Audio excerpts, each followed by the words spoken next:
Today is Thursday, Parashat Shemini. It's also the 9th day of the Omer. The 9th day of the Omer, which is 1 week and 2 days. And today is under the heading of Gevurah, shebagevurah, which means discipline within discipline. The whole second week has to do with strength and discipline to overcome temptations, to have discipline of oneself and to discipline others when they need to be disciplined.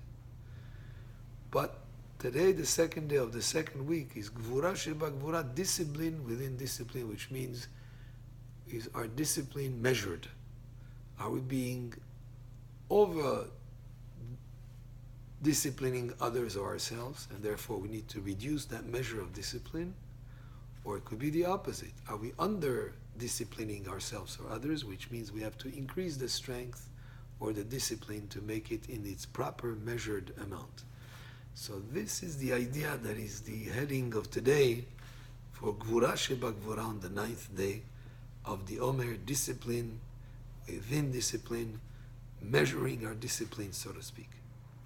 Today in Chok Yisrael we learned from the book of Mishlei a number of psukim here that indicate certain aspects of wine, but I believe it has to do in general about certain things that look very attractive at the beginning, very pleasurable in a way, and at the end result could be very negative and it could wreak havoc and be destructive. So the first pasuk says, Lemi oy, lemi avoy, lemi midyanim. Who cries woe? Who has trouble? Who midyanim? Who has quarrels? Lemi siach. Who complains? Lemi petzaim. Who has chinam? Who has wounds without cause? Lemi hachlilut enayim. Who has redness of the eyes? So we have here redness of the eyes, quarrels, or complaining and over speaking, and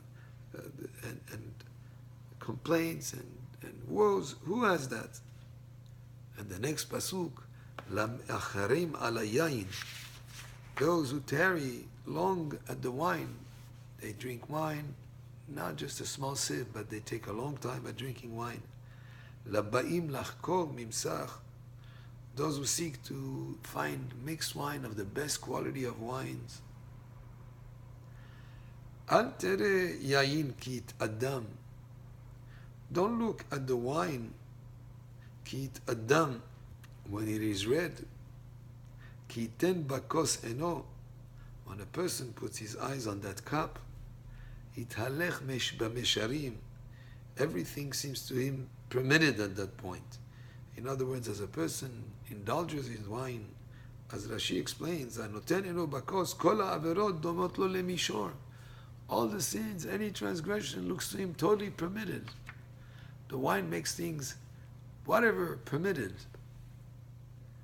But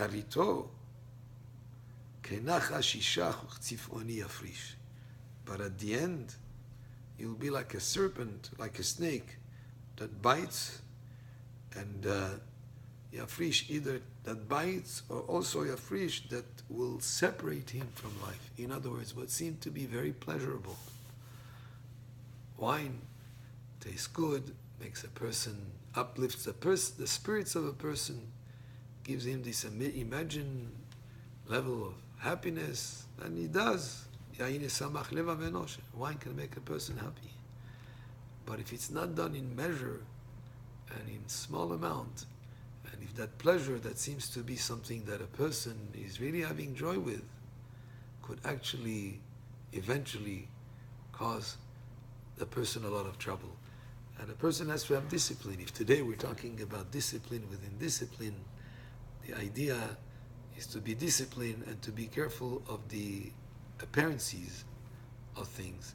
Something that may look very pleasurable in life, if it's not the proper thing to do, eventually it catches up with the person and cause him trouble, just like wine, as it was described here in the psukim of Mishlei. Baruch Adonai le'olam, amen ve'amen.